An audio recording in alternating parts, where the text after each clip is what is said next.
이용배 목사입니다. 기독교 강요 수업을 또 강의를 들어주시고 또 함께 해주셔서 너무 감사하고요. 몇 번의 강의를 이전에 준비를 좀 하고 있었고 또 여러 제 개인 유튜브나 또 읽었던 내용들을 좀 정리하고 있었는데요. 이걸 또 하나의 영상으로 편집을 해서 여러분들에게 보내드릴 예정이고 보내도록 하겠습니다. 그러다가 문득 그런 생각이 들더라고요. 굉장히 좀 왔다 갔다 한 경우가 좀 많아가지고 혹시 오해하실까봐 정리 차원에서 간단하고 명료하게 이번 수업에 대해서 좀 이야기를 나눌까 합니다. 특별히 이번 기독교 강요는 굉장히 이론적인 것보다는 어떻게 보면 칼빈에 대해서 간단하고 명료하고 또 분명한 제가 가지고 있었고 또 함께 나누고 싶었던 사실 생각해보면 유튜브나 여러 채널들을 검색해보면 그리고 여러 책들은 너무나 많기 때문에 사실상 강의가 필요하지 않을 만큼 대단한 분들이 많은 좋은 책을 냈고 또 강의가 있습니다. 그렇다면 왜 굳이 또 제가 이렇게 해야 되고 또 우리가 함께 이렇게 나누어야 되는가 하면 그런 여러 가지가 있지만 제가 받았던 칼빈에 대한 의식과 인식과 또 은혜 그리고 그의 저서를 읽으면서 기독교 강요를 몇 번 읽고 또 라틴어 초판 또 기독 프랑스어 초판 또 지금 최근에 나온 프랑스어 이 초판과 또 최종판을 읽으면서 느꼈던 그런 감동들 그리고 중요한 것들을 함께 나누면서 실천적으로 진짜 장로교 특별히 개혁신학 안에서 건강한 성경 중심 교회 중심 그리고 정말 반듯한 신앙생활을 하기 위해서 칼빈이 왜 필요할까라는 생각을 하게 됐습니다. 그래서 무엇보다 이번 강의는 함께 나누는 또 이렇게 강의도 하겠지만 그런 지식의 또 기독교 강요를 설명하고 또 가급적 좀 이렇게 텍스트 중심이 아니라 실제로 그 문헌에 있는 내용들을 좀 편안하게 여러분들과 함께 나누고 또 작은 소그룹에서 같이 나누면서 실천적으로 그렇다면 오늘 배운 것들을 어떻게 우리가 그리스도인으로서 또 칼빈이 이야기했던 것 또 하나님 원하시는 신앙생활을 어떻게 할 것인지에 대한 나눔을 하는 것에 굉장히 좀 강조점을 두려고 합니다. 그래서 여러 많은 생각들을 하면서 새롭게 읽었던 책들을 좀 쭉 읽어보고 또 여러 이전에 가르쳤던 기독교 강요 텍스트와 또 기독교 강요했던 그 많은 문헌 좀 썼던 글들도 있고 사실 그래서 텍스트는 굉장히 어렵겠다 싶은 생각이 많이 들었어요. 그래서 영상을 조금 편집으로 왔다 갔다 하는 어떤 방식일지라도 좀 선행학습으로 먼저 여러분들에게 좀 편안하게 읽혀드리고 또 눈으로 보고 귀로 느끼면서 강의는 또 다르게 좀 중심적인 실천의 부분들을 나누고자 합니다. 그래서 저는 여러 가지 많은 교육의 방식이 있지만 사실 가르치는 것보다 실제로 나누고 함께 이야기하면서 배우는 게 많더라고요. 대학원 수업이 그렇잖아요. 아예 수업을 교수님 몇 번 하고 미리 자기가 연구하고 발표하면서 나눔하면서 교수님 몇 가지만 이제 딱 이렇게 해주잖아요. 그러면 엄청난 학습의 효과를 느끼게 되는 것처럼 여러분들이 오히려 더 그런 학습법에 대해서는 잘 알 수도 있는데요. 어떻게 보면 비코츠키의 이론과 비슷한 맥락도 있죠.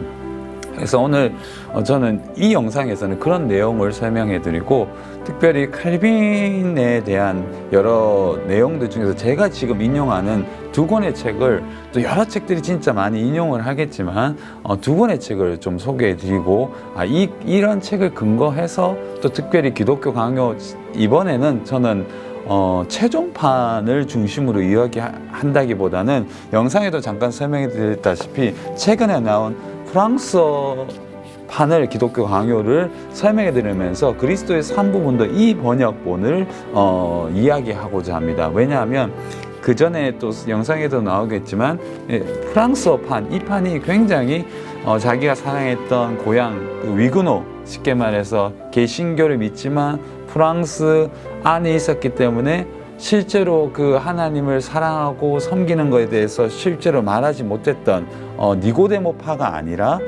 프랑스 개신교 하나님 믿는 사람들을 위고노라고 했거든요. 그들을 위해서 또 하나님 믿는 사람들을 위해서 썼던 프랑스인들을 위한 칼빈의 기독교 강요의 새로운 번역이었던 거죠. 그래서 이 번역본은 최종판으로 가는 과정 중에서 굉장히 거의 많은 부분이 함께 하고 있고, 완벽한 큰 거대한 대작을 향하는 많은 체계들이 여기 다 녹아져 있습니다. 그래서 이 책을 제가 뭐 최종판도 몇 번 읽었고 라틴어파도 몇 번 읽었지만 이 판도 새로 나왔기 때문에 제가 계속 읽고 있었고, 이 판의 중심으로 한 문단 한 문단씩 이렇게 은혜 받는 기독교 강요의 문헌도 이렇게 읽으면서 영상에도 나누고 있거든요. 그리고 또 하나는 칼빈의 뭐 원래 이름으로는 깔뱅이라고도 얘기하지만 그냥 영어식으로 칼빈이라고 하겠습니다. 이 칼빈의 전기가 굉장히 많습니다. 저도 뭐 웬만한 전기는 다 읽어봤는데요. 무엇보다 이 칼빈 전기, 이걸 여러분들 읽으라는 뜻은 아니고, 제가 인용하는 칼빈 전기 중에 하나가 이 브루스 고든이라는 사람이 쓴 칼빈 전기인데, 이 책은 굉장히 인간적이고 실제적이고 현실적인 칼빈에 대해서 이야기를 합니다. 그래서 검색해서 여러분들 가르쳐 주기보다는 제가 읽었던 문헌들 속에서, 그리고 제가 계속 읽었었던 그 책 중에서, 이게 2018년도에 나왔거든요. 저도 그때 읽고 굉장히 감동을 많이 받고 새롭게 알게 된 것이 많습니다.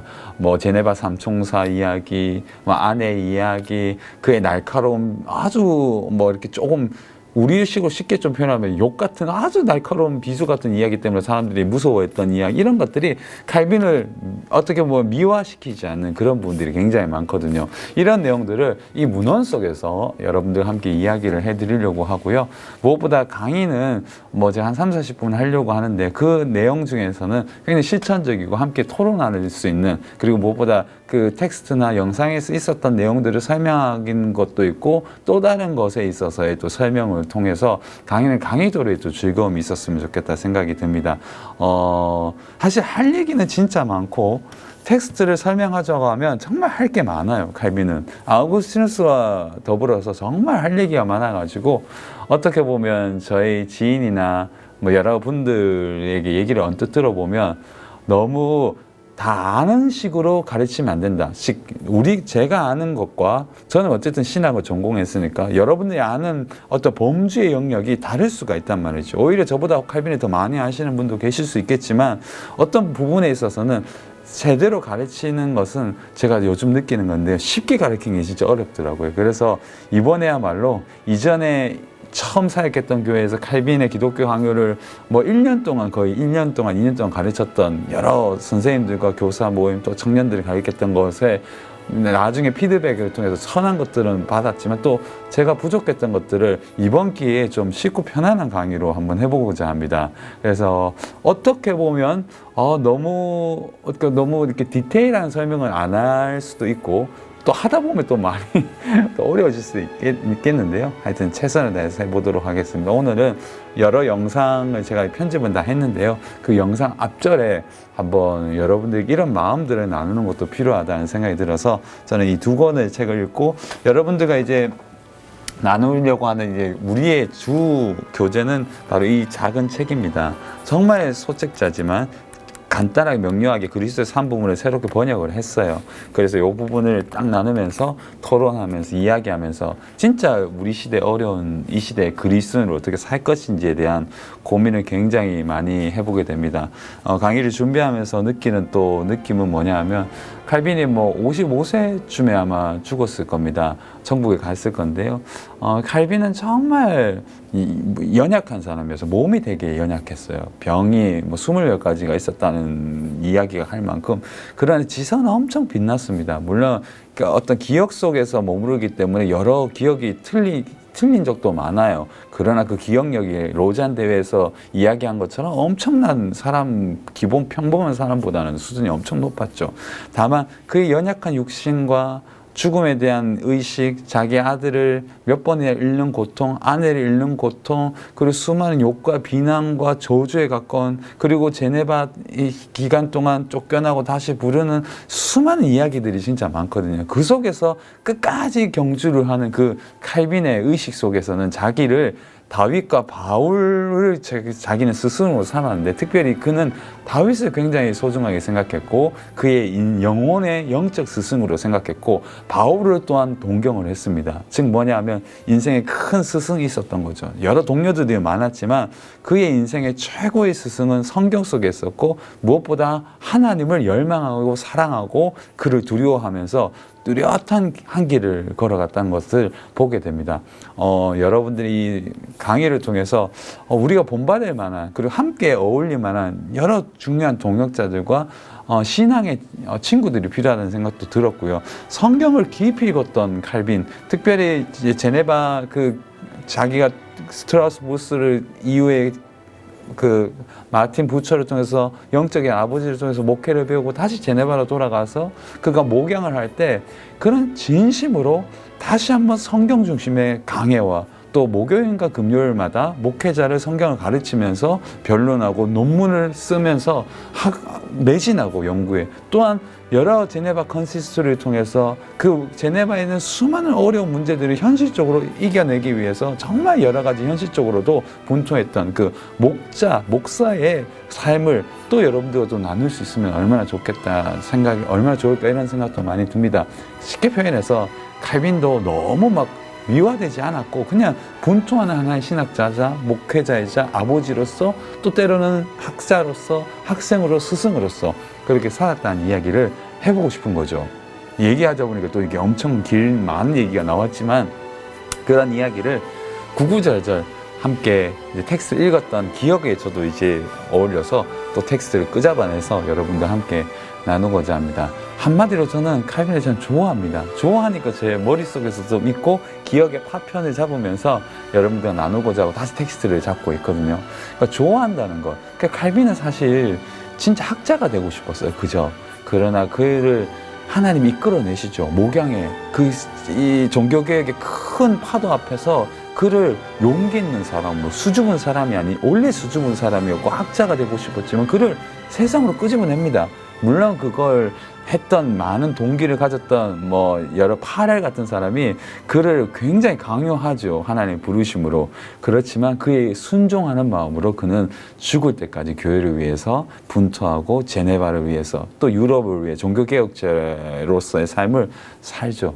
저는 그런 칼빈을 여러분과 나누고자 합니다. 이야기가 확실히 길어졌네요. 어떤 사설일지 모르겠지만 이런 영상을 통해서 미리 학습을 하시고 저와 함께 여러 텍스트를, 짧고 굵직한 텍스트를 가지고 그 시간에 나누도록 하겠습니다. 이 영상을 가지고 또 편집해서 지금 보여드릴 내용과 함께 그래봐야 30-40분 정도 될 거예요. 그런 내용을 미리 학습하시고 저와 함께 진짜 기독교 강요 16일이죠. 16일 금요일 10시에 만나보도록 하겠습니다. 너무 들어주셔서 감사하고요. 조별로 이렇게 나누는 것도 할 예정인데요. 부담 갖지 마시고 그냥 함께 조별로 나누고 또 같이 쉐어하는 시간이 되었으면 좋겠습니다. 감사합니다. 금요일 날 뵙도록 하겠습니다.